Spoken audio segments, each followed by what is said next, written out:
what you were saying.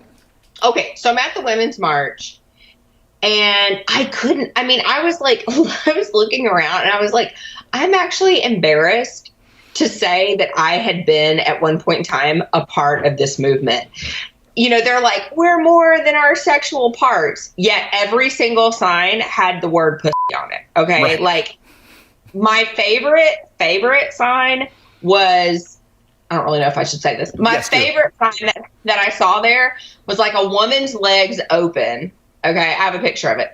And Trump's head was her vagina. And then her pubic hair was Trump's hair. Okay.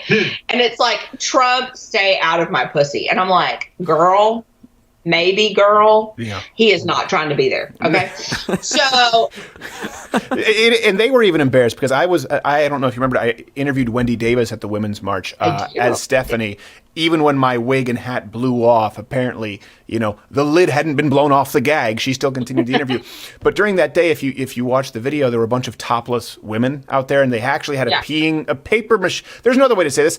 A giant pissing paper mache vagina. That's what they had. I don't know why urinating. I don't even understand what that has to do with reproductive health. But that's what they had. This girl was topless, and because she thought I was transgender, I had to stop because I knew my wife would see this segment. She grabbed my hands at one point and tried to put them on her breast, like, look! And I was like, no, I'll take your word for it. But later that night, she was our server at the pizza. She was our server at the pizza parlor.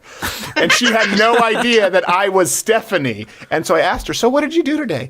Oh, nothing. I kind of checked out the Women's March. I said, oh, anything happened there?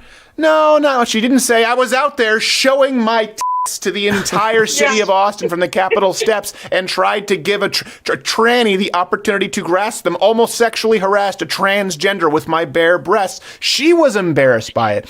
I would imagine that also translates to workers at Planned Parenthood when they're trying to teach their kids. It's like, Mom, is this not, hold on a second, Mom, is this not you with your bare tits and a tranny at the Women's March and a paper mache vagina? Yeah, you know, listen, I don't know if you have the authority to ground me.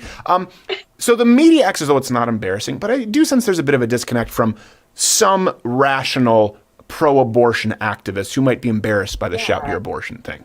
I would hope so. I mean, it was really vile, and I'm no prude, okay, but it was like really vile, and I just thought, oh my gosh, like this is not. I was never part of that movement. I would have never carried a sign that said that, you know, but it's just who they've become, and they're really proud. It's like we're not, you know, they don't know who they are, right? So they're like, well, we're more than just our sexual organs. Yet let's talk about my pussy all day, and then which, by the way, men are happy to oblige. We're good. Yeah, and then by the way, you don't have to have a pussy to be a woman. Nope.